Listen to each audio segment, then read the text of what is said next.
بیاض کے مدیر بھی رہے ہیں اور اس کے ساتھ ساتھ فنون رسالے کے ایڈیٹر بھی. یہ آپ کی خوش بختی بھی ہے کہ آپ احمد ندیم قاسمی اور خالد احمد جیسے عظیم شاعروں کے ساتھ آپ کا وقت گزرا, اور یہ ہماری خوش بختی بھی ہے کہ آپ اس وقت ہمارے درمیان موجود ہیں. میری مراد جناب اعجاز رضوی صاحب.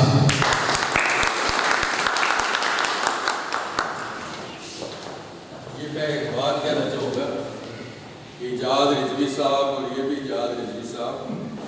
اب ان کے فادر نے میرا نام رکھا تھا اور یہ پتہ نہیں کہ یہ پہلے پیدا ہوئے تھے لیکن میں لگتا ہے کہ آپ پہلے.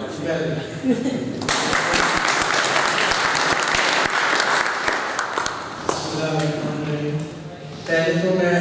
دیر سے آنے کی معذرت چاہتا ہوں. ایک پہلے سے شیڈول ایک مشاعرہ تھا, آج وہاں جانا تھا, لیکن میں نکل آیا کیونکہ اعجاز بھائی اور نجم الحسن سے بڑے پرانے اور خاندانی تعلقات ہیں, اور یہ میں نے ان کی افسانے ابھی گھر پہ بھی ایک تقریب ہوئی تھی, بڑی شاندار تقریب تھی. وہاں بھی میں نے یہ کہا تھا کہ یہ نجم صاحب کا قرض ہے کہ ان کا فنکشن جہاں بھی ہوگا میں نے وہاں ضرور جانا ہے. تو آتے ہوئے بھی میں سوچ رہا تھا کہ اگر ختم ہو بھی جائے گا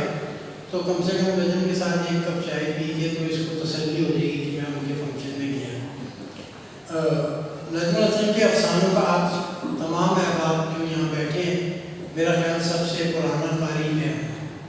جب انہوں نے افسانہ نگاری شروع کی اور افسانے بھیجنے شروع کیے, اور ظاہر لاہور میں مجھے بہت سے رسالوں میں چھاپا, بہت سے لوگوں سے متعارف بھی ہوئی. خالد احمد کے رسالے بیاض میں جو آج کل میں اس کا مدیر کی حیثیت سے کام کر رہا ہوں, اس رسالے میں نجم کے افسانے کو ایک ایوارڈ بھی ملا, اور ظاہر ہے یہ کامیابیاں بہت خوشی دیتی ہے. یہ کامیابیاں ایک بندے نے آنکھوں کے سامنے سفر شروع کیا اور پھر وہ ایک کتاب لانے میں کامیاب ہوا. بطور افسانہ نگار نجم الحسن کی یہ خوبی ہے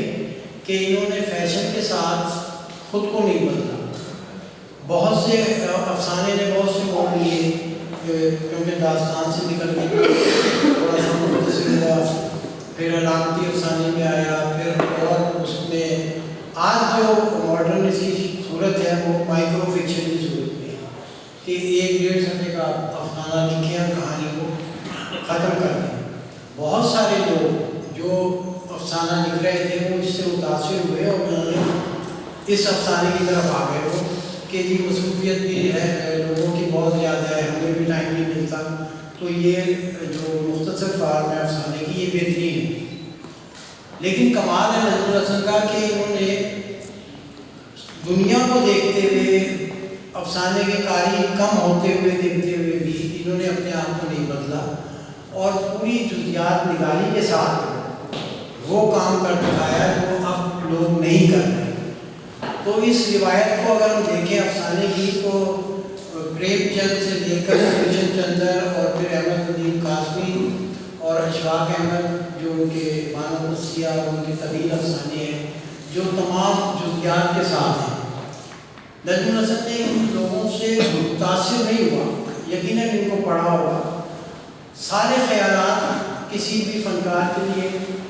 کامیابی کی اور اس کے کامیاب ہونے کی یہ ضمانت ہوتی ہے کہ وہ سارا کچھ پڑھنے کے بعد اپنی بات کرتا ہے, کہ اس سے متاثر نہیں ہوتا کہ اگر وہ یہ اشفاق صاحب کو پڑھا ہے تو یہ کہ وہ گڈریے کی صورت میں کوئی افسانہ لکھ دیں, یا قاسمی صاحب کو پڑھا ہے تو ان کی طرز میں کوئی افسانہ لکھ دیں. نجم الحسن کے موضوعات بھی اور ان کے تمام تر خیالات ان کے اپنے, اور یہ جس کامیابی سے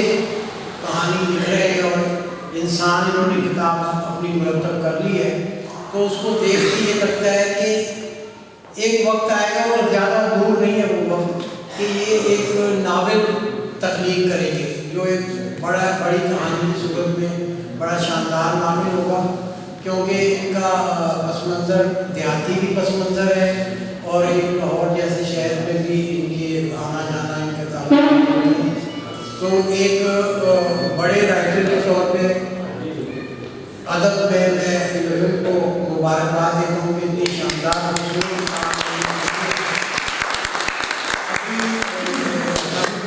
پہلے ان کا ایک افسانہ ڈبو وہ بیان میں چھپا جس کی بہت تعریف اور وہی بہت سارے لوگوں نے سینئر احباب نے تعریف کری کہ یار وہ ایک کتے کی چھوٹے سا پلہ ہے کتے کا، وہ اس کو دکھایا ہے کہ وہ شاگرد میں یہ بطور مصنف کے ایک دور سے اس کا مشاہدہ کر رہے ہیں کہ وہ کتے کا بچہ سڑک بھی پار کر رہا ہے، ریڈیو کے پاس بھی جا رہے ہیں. آخر میں وہ سارا اس کا مائنڈ اب ایسے ہوتا ہے کہ وہ ایک ٹرک کے نیچے آ کے مر جاتا ہے اور سڑک اسی طرح رواں دواں رہتی ہے. تو ایک بہت بڑے خیال کو کہ دنیا اس موت کو، اس مرگ کو یا اس کی اس پریشانی کو، اس کی مومنٹ کو کوئی اہمیت نہیں دیتی. ہر بندہ اپنے اپنے اس میں کام میں لگا رہتا ہے. بہت لوگوں نے سینئر احباب نے اس کی تعریف کری. پھر ان کا افسانہ شاطرہ موڑ ہے، پھر محبت ہے، کمال کی افسانے ہے. اس کتاب میں انسان نے جو ایک سب سے اچھی چیز ہے وہ انہوں نے جو بیٹی کے لیے اپنی تحریر لکھی ہے وہ افسانوں سے بھی زیادہ خوبصورت تحریر ہے کہ اگر وہ بندہ سنجیدگی سے پڑھے اور یہ سوچ کے نہ پڑھے کہ یہ نجم الحسن کا کوئی ابتدائیہ ہے، تو وہ ایک خوبصورت خود بذات خود ایک خوبصورت افسانہ ہے جس کو دیکھ کے آدمی یہ خوش ہوتا ہے کہ یہ اگر افسانہ طے شدہ پیرائے میں لکھنے کے بعد کوئی فری تحریر کوئی لکھ سکتا ہے تو نجم الحسن کی تحریر ہو سکتی ہے کہ جس کو کسی شوق سے جانا سکتا ہے. تو میں ایک بار آپ سے دیر سے آنے کے لیے معذرت چاہتا ہوں، لیکن ان کو آپ کو مبارکباد دیتا ہوں کہ آپ کے وسیلے سے جناب علی سے بھی ملاقات ہو گئی، جناب علی سے مصروفیت بہت زیادہ ہے، تو آپ سب کی آمد کا بھی بہت شکریہ. میں ایک بار آپ کو